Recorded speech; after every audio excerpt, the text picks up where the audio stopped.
Hi, this is Anita from Real Estate Crunch. And today we're going to talk a little bit about ownership. In fact, we're going to answer the question, what type of real estate ownership is the most all-inclusive? So the answer to that is fee simple is the most inclusive ownership of property.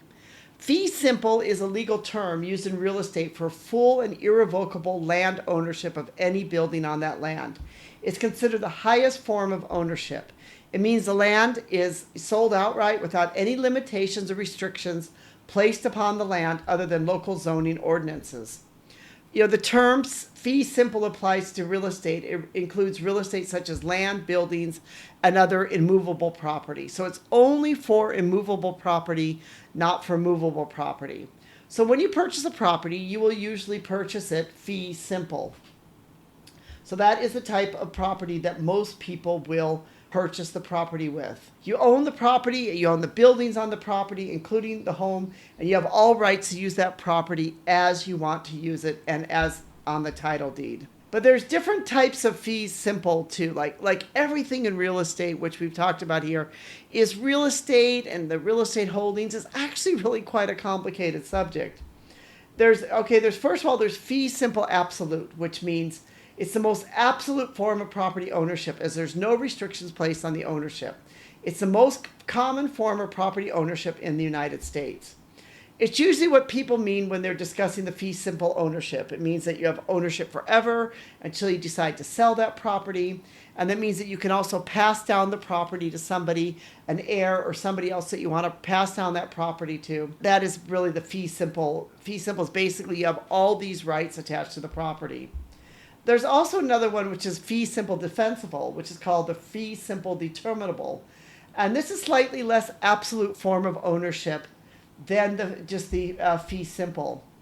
It's where the owners can keep the property and land forever, but to retain possession, they must meet certain conditions that were put in place by the former property owners. Owners that violate these conditions, you would lose their land and property. An example of this would be, like, let's say a previous owner would have stipulated the property must always be a residential home, but you want to turn it into a hotel. So if you violate that, then you violate the ownership agreement. So that is not an absolute type of ownership because there's still stipulations which are upon it. Another type is that there is fee simple with conditions on it. Actually, the full title of that is fee simple subject to conditions subsequent. So this is where the fee simple subject to conditions subsequent is similar to fee simple defensible, and that the owner must meet certain conditions or certain ownerships of the property of land. But the fee simple subject to conditions subsequent also places certain conditions upon the property or land ownership. If the owner violates these conditions, they lose their land.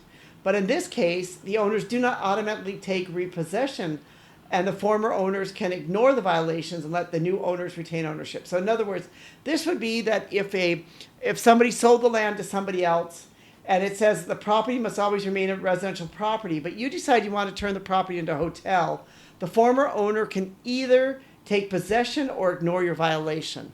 So it's a little bit not quite as strict as the previous one, the fee simple dispensable. It means that the owner can basically say, look, this needs to always be a residential property, but you're going to say, I'm going to turn it into a bed and breakfast. And then the owner could say, well, I'm going to just ignore that and it's fine. You can turn it into a bed and breakfast. It doesn't matter. So this again goes back again to how complicated real estate is when we're looking at real estate and all the different types of real estate, that real estate is actually a very, very complicated type of process. There's many things you need to understand to be involved in real estate. This is Anita from Real Estate Crunch. Thank you so much for listening. We appreciate you. We'd like to thank those who helped make this podcast possible, specifically Rico for help making it possible. And we'd like to thank you, our listeners.